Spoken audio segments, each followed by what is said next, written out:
Welcome back to the Overt Thinking Podcast, the show where we unpack all the chaos in your brain and help you make actual sense of it. Last week, we started our little Hot Girl Holiday series with a breakdown of how you can jump ship on the all or nothing mindset in favor of doing something always. Today, we're talking about boundaries with others and yourself, and the big one this holiday season, family boundaries. The holiday trinity of holiday chaos. If you've ever gone into a holiday thinking, I'll just starve and be all good, and then the next thing you know, you're stress eating all of grandma's cookies, this episode is for you. Today, we're giving you all the tools to enjoy yourself and solidify your emotional fortitude for dealing with these tense family dynamics. And this is all about protecting your progress and your peace. But first, we have a little fuck, marry, kill about your favorite Christmas movie. So would you fuck, marry, kill the Elf, the Grinch, or A Christmas Story? I am going to kill A Christmas Story because it's just like old timey. I've seen it. I could pass on it, honestly. Grinch is by far my favorite Christmas movie. It has my heart. It always has. I could watch it endlessly. Same with Elf, so it's kind of a tough one, but I'm gonna marry the Grinch and fuck with Elf. Honestly, I am exactly the same. I have That was an easy one. Yeah, I have nothing to do with A Christmas Story. There is no nostalgia there for me at all. Yeah, But The Grinch is just the most quotable and really just like the best, top to it's fine. bottom. I'm not going. Yes, and I feel like the Elf is just like halfway through I'm kind of like, lost interest. Like once like the singing gets the sleigh up, I'm like, nah, you lost Yeah, me on that. I'm like, give me the angry Grinch because nothing's more relatable than that. I agree. I feel like Elf is like 30 to 40 minutes too long, where I'm like, I wish it just went a little faster, Yeah. but it's one of those you can put on the background and have a little cozy and you're good to go. And I feel like every couple of minutes there's like a funny one-liner, so it is like very good background music. But like, Yeah. I don't know, I just don't think that I mean the beginning part of Elf when he's like, "Bye, buddy. I hope you find your dad." Like, don't Yes. get me wrong, that's definitely the best part of that movie, but it only goes downhill from there in my opinion. Yes. When you have all the like animations, that's kind of Elf at its peak. Yeah, the narwhal. Mhm. So let's get into our topic today. We're going to start with something that so many people experience and have you feeling guilty, thinking that you can just starve yourself all day to save up for the big event.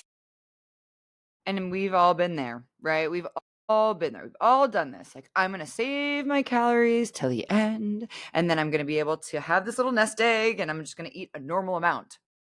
No, you're not. When you show up starving, your blood sugar is tanked. The inner goat is ravenous, right? The ghrelin gremlin we talked about in the last episode.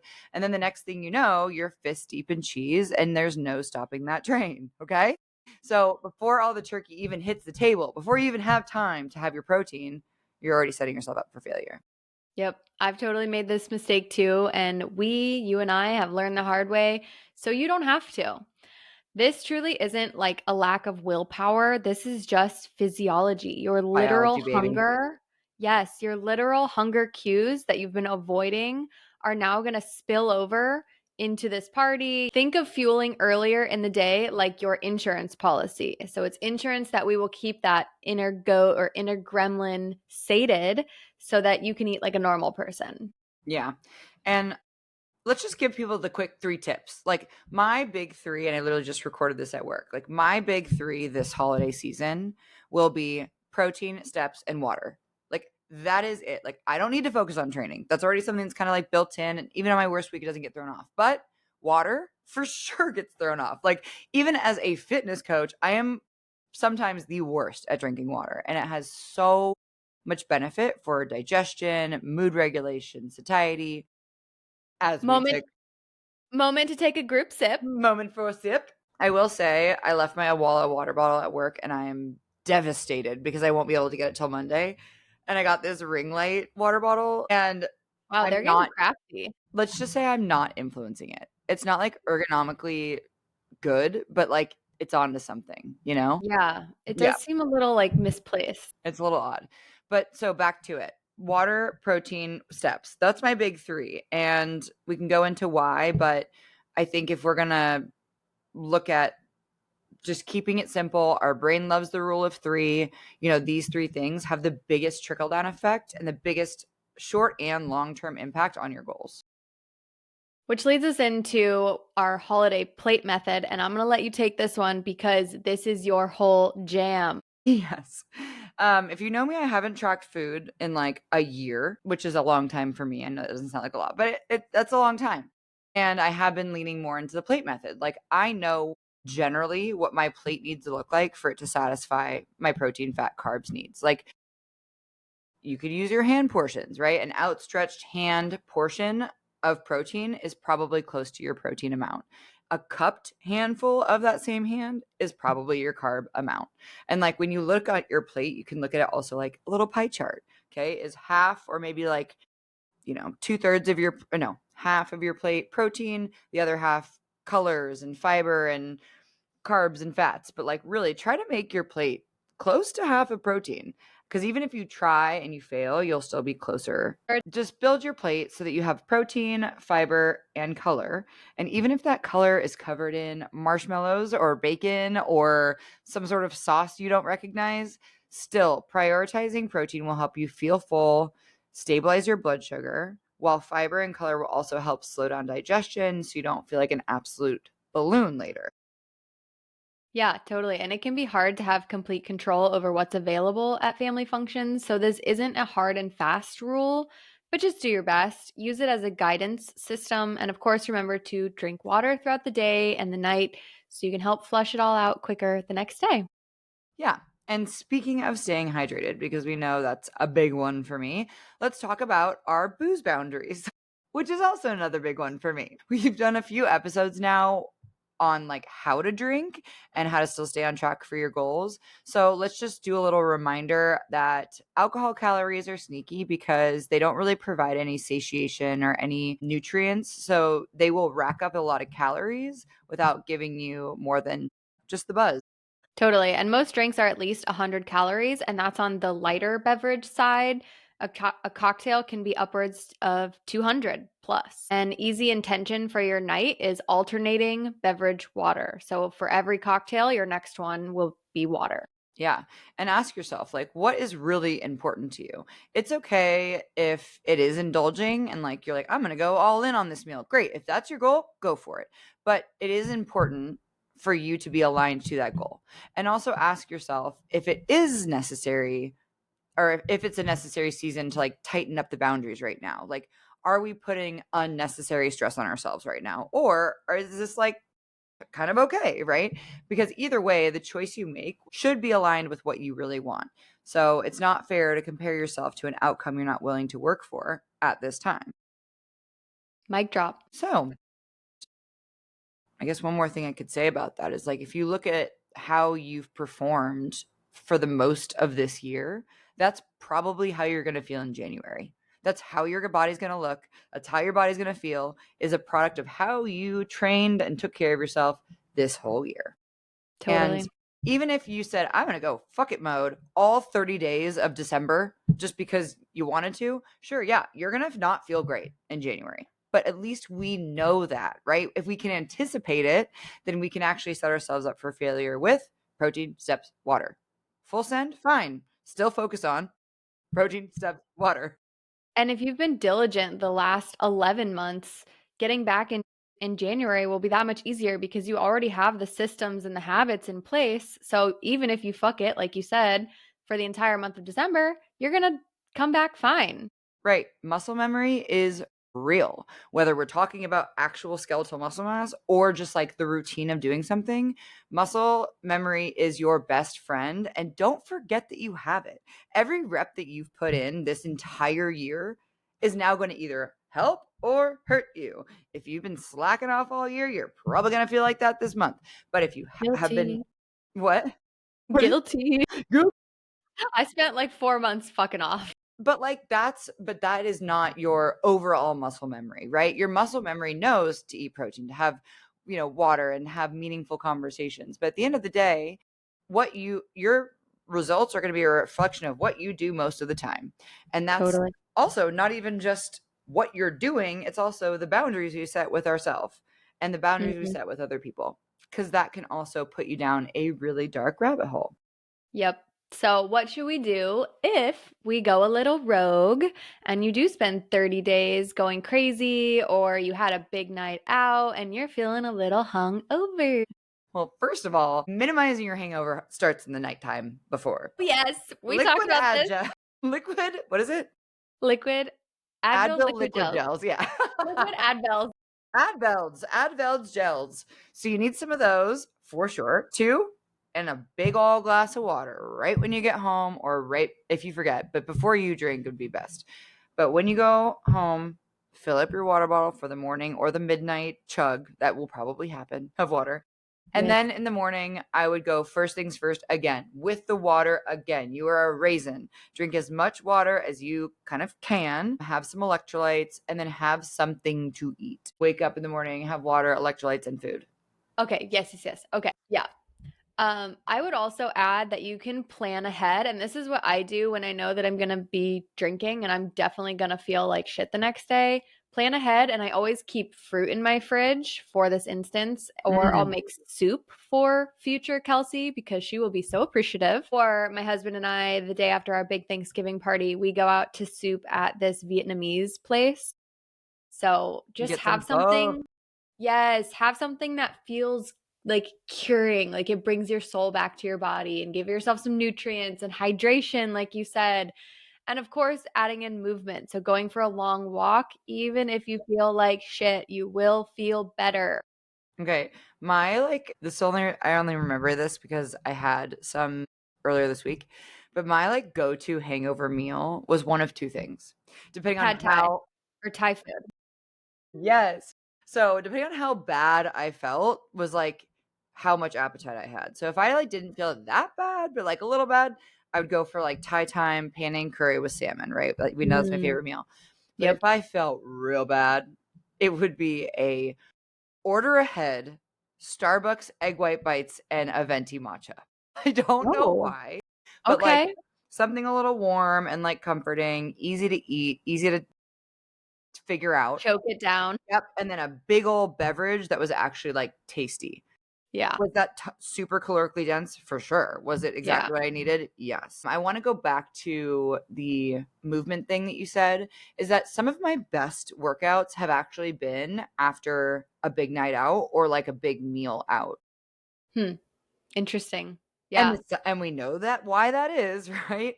Tons of calories in your body Yep. and just lots of Full of energy. glycogen. Yeah, lots of glycogen. So if you are someone who's going to go hard in the paint this holiday season, don't skip out on your workouts. Use that holiday fuel. I'm not kidding. I've hit most of my PRs in the holiday season. Yes, 100%. And remember, what's done is done. All we can do is the next best thing. So, no sense having shame or guilt about it. And you say this, the shame and guilt we feel about a meal has more detrimental factors than the actual meal itself. 100%. So if Yep. you're gonna have something and you're gonna eat grandma's Christmas cookies, have one at a time, but savor the bite. Bring awareness to your food. I think that's also really important for people who tend to just go full send during the holidays. You don't have to do that way. You can also just bring a little bit of intentionality. Your digestion's gonna be better, and you're probably gonna eat a more appropriate amount for what you want. Totally. All Yep. right. So, we've talked about food boundaries, we've talked about alcohol boundaries. This next one, I know, is a hard one for a lot of people, including myself, especially in the year of 2025 when things just feel bad, right? Mm-hmm. I will say before I got married, I did not like the holidays because I typically spent them alone. So I want to share with you this. Family systems are complicated. What I've learned in my own family system is that blood exclusively doesn't make someone family. You can choose who your family is. And most importantly, it should be the people who show you love, respect, and accept who you are. So I offer you this: reach out to the person that you love most, see if you can join their holiday events, or start a tradition that feels like your own. This could be something like seeing a movie, creating a little vibe at home to watch a little comfort show, maybe a little ABC Family Hallmark cringy holiday movie. Or take yourself out on an experience. Take yourself out on a little solo date. Sometimes choosing peace is the best thing for you. Yeah. And if you're someone who does go to a family function, but maybe you have a family member or two who make comments about your body, like you're too thin, you've gained weight, or you can tell like they're going to be like assessing what your body looks like.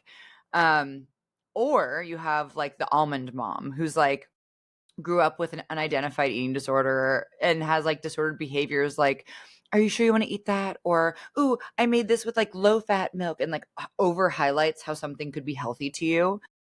Families just love to like announce the things that no one asked for. Like, I did this for you. I did that for you. It's like, okay, like now I feel like I'm indebted to you and it's all awkward. So here's Or what you like asking for your like body comments. Like, I didn't ask for that.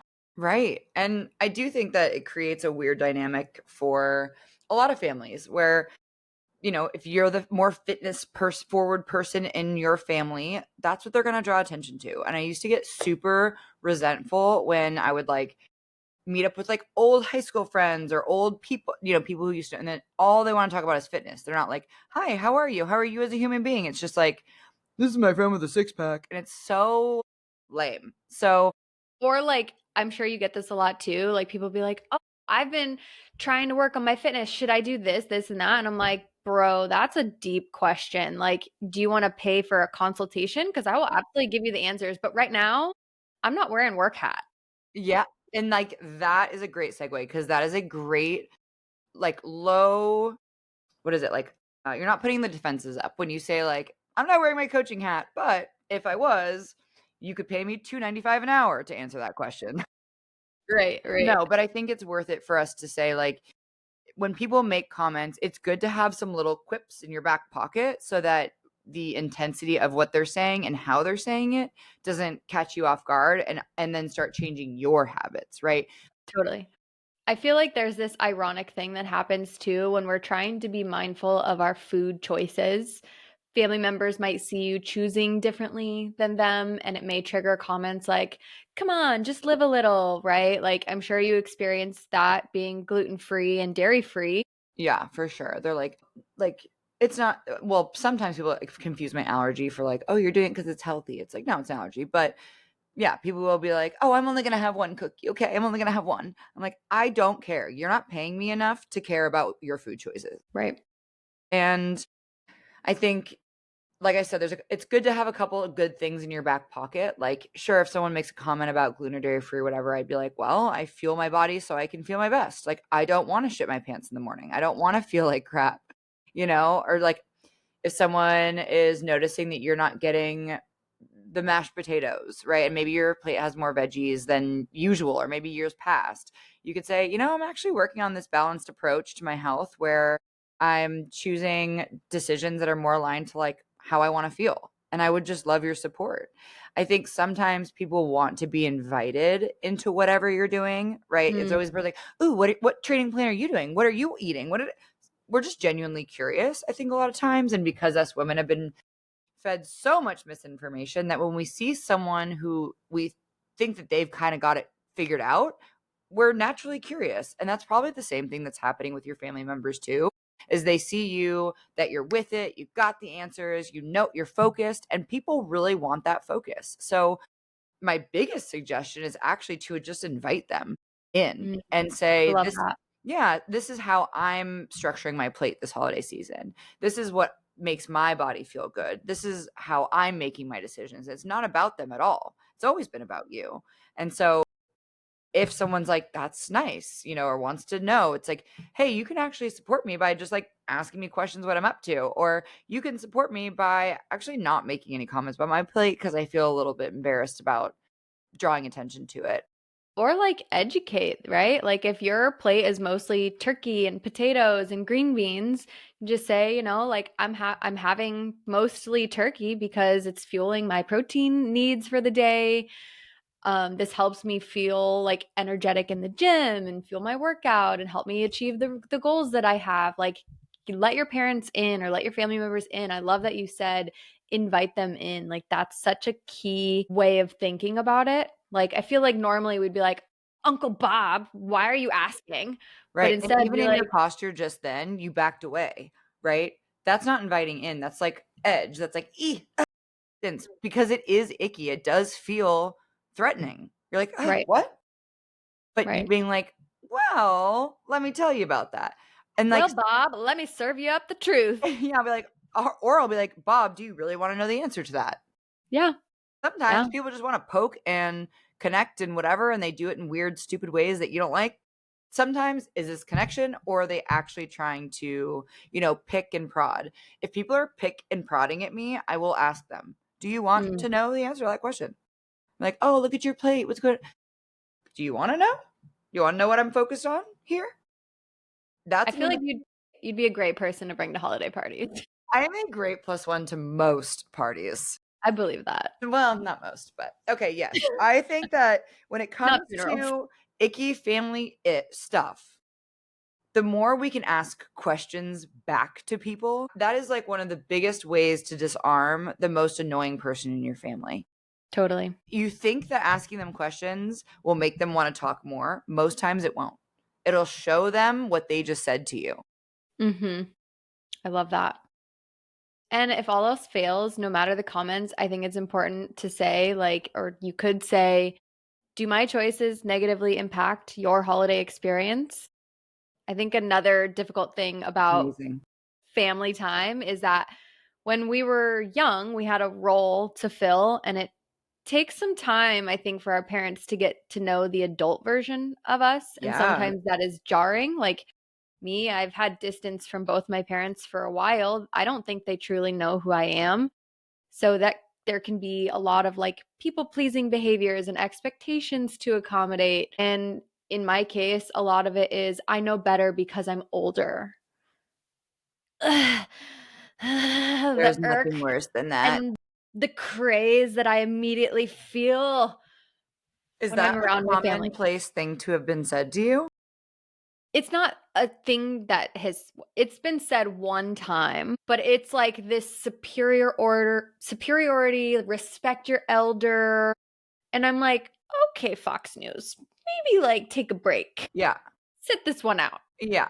And I think that's a great point. You said Fox News because like you said, there's a lot of shit going on in the world right now, and I'm feel like this might be one of the most chaotic family holidays ever if there's any like misalignment at all, especially politically. And like if politics or like any other polarizing topic comes up, these can feel like landmines if we're not prepared. So you know your family. You know who you're going to see in the holidays. You don't have to engage. You can just say you'd like to keep things light this holiday. You've got a lot on your plate. You've had a stressful year. You just want things to be nice and easy. If there is that one person in your family system that's a little bit too much, and or if you're the rowdy type and want to entertain it, there are also some other ways that you can keep civil discourse. Number one, set the tone.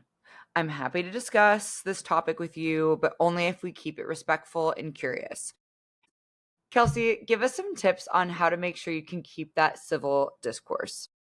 Yes. First, above all, make sure you set the tone right from the jump. And this is a perfect ideal situation. It may not always go down like this, but just try to like be the bigger person. So you could say something like, I'm happy to discuss this topic with you, but let's agree to keep it respectful and be curious about each other's viewpoints. Yeah, I think that's great. Like whether it is about shared values or even just like shared hobbies, right? Bring up something that you have in common. Like I can find something in common with my worst enemy and just talk about if it's the Chicago Cubs, who cares? You're talking about that for the next 5 minutes. But having that ahead of time and knowing like shit, I can't stand Uncle Bob. I must look up the Cubs before I go so I have something to talk about other than my waistline. Right. Or like back to your point about shared values, like you could say something like, we both care about safety. We both care about the well-being of families and our family. So that immediately can lower defenses. Mm, And which kind of leads us into our second point is in order to change minds, it's best to do it through storytelling and personal experiences because a lot of times people are on the outside of people who are marginalized and may not understand what other people are going through. Like Yeah. my mom lives in a very uppity neighborhood in Dallas, Texas, and they aren't around gay people or People of BIPOC color. Yeah. people, people of color. They're not around anyone that's not 65 and up and white. And so some examples of this that you could say, right? Like this policy will directly affect someone that I care about, right? Like gay rights, gay marriage. Thankfully, we're safe for now, but that could have been something that was detrimental to a lot of people. And Can we that's get like a something I'm woohoo on that? Like, woo, god damn. Okay. Back to it. Sorry. take a moment to celebrate the small wins. But like these are big things that trigger a lot of hard feelings for people. And even if you don't experience them firsthand, it still affects me. I care about it because it affects you, Bree. It affects my best friend, Steph. It affects so many people that I care about. Yeah. And another thing that you can say is like, you may not agree, but I hope you can understand why someone would feel this way, And why why that it would be matters to you. harmful. Right. And why that could be harmful. So, another thing you could say is, do you think that perspective could ever hurt someone unintentionally? So, if they have a perspective of like, I don't think women should vote, it's like, well, how do you think I could be harmed in that?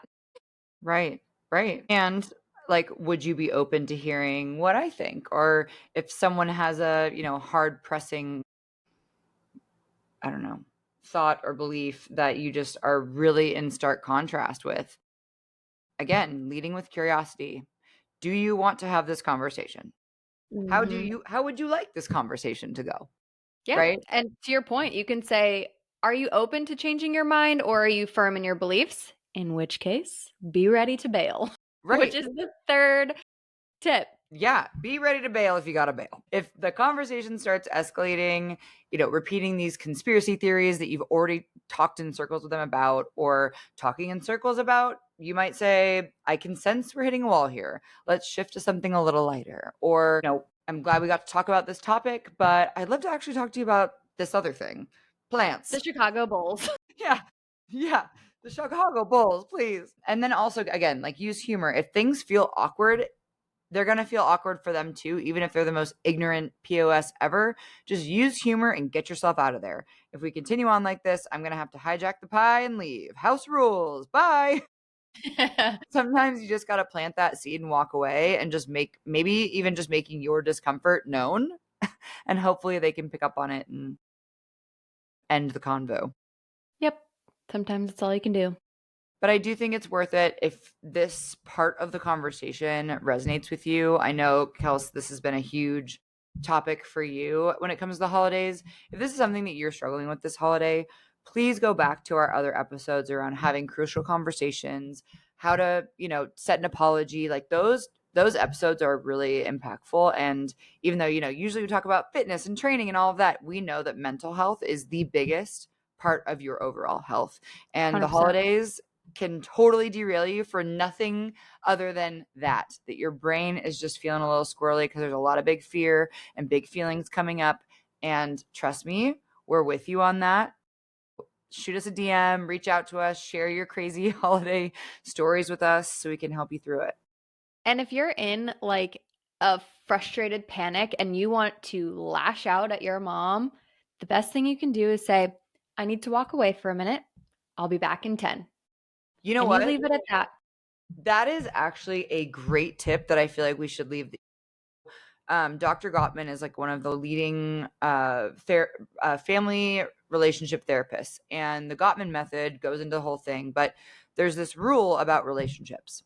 If you reach a point in a conversation where you feel dysregulated, you feel yourself escalating, you feel yourself shutting down, you get 20 or 24. You Hmm. get no less than 20 minutes separating yourself from that person. 20 minutes is some research somewhere was showing that like at that amount of time, it's kind of like the hunger signal, right? It's like at that Yeah. time you kind of can dissipate. Your But adrenaline comes down. yeah, adrenaline comes down, the edge comes down, but then no longer than 24 hours. So this is more like relationship stuff, like partnership stuff, but you get 20 minutes. At any point, you get 20 minutes to walk away and just say, I need a couple minutes. But if you just like up and leave the conversation, that creates more edge. So Right. really just naming it can be one of your best friends and maybe you're out. So the closing takeaway here is being unwavering in your goals and who you are isn't rude. It's resilience and it's discipline. It's also self respect. And just as you might accept your family for who they are, accepting yourself for who you are and at what point in the journey you are, you can enjoy the event, honor your goals, and still have your type of fun. And remember, boundaries aren't for anyone else, they're for you. Set your boundaries with purpose. And if this episode resonated, share it with a friend. Connect with us on Instagram at overt_thinking podcast, at Brianna Lamb, at Kelsey Michelle. And we will see you In in the the next next episode. episode. Okay.